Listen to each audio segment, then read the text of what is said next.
Welcome to our channel. Today we how to deploy senior health programs with SilverSneakers, detailed guide step by step clearly. To successfully deploy senior health programs with SilverSneakers, start by understanding your target audience. Identify the senior demographics in your community. Conduct surveys or focus groups to gather insights on their health and fitness needs. Research the SilverSneakers program to familiarize yourself with its resources and offerings. Assess available facilities and determine whether they meet the program's fitness requirements. Create a partnership with local gyms or community centers that offer SilverSneakers classes.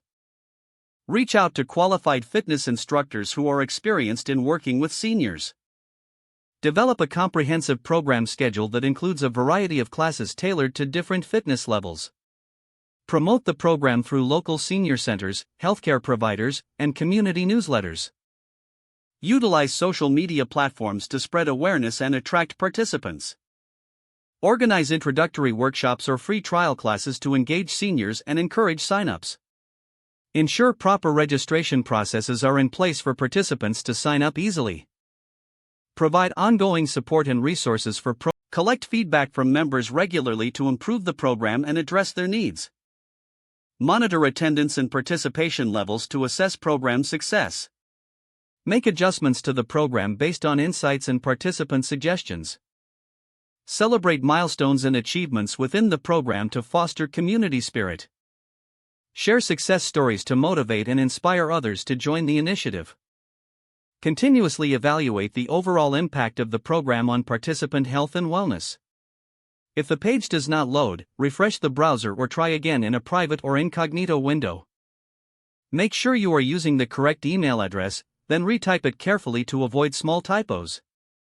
If your password is not accepted, use the reset option and create a new strong password you can remember. Check your spam folder for verification or security emails, then complete any requested confirmation steps. Enable two-factor authentication if available to improve account security and reduce unauthorized access risk. After signing in, review your profile details so your contact information and settings are accurate and current. If you see an error message, note it down and try again after restarting your device and internet connection. Log out when you finish, especially on shared devices, to keep your account and payment information secure. If the page does not load, refresh the browser or try again in a private or incognito window. Don't forget to like this video and subscribe to our channel for more step-by-step tech guides.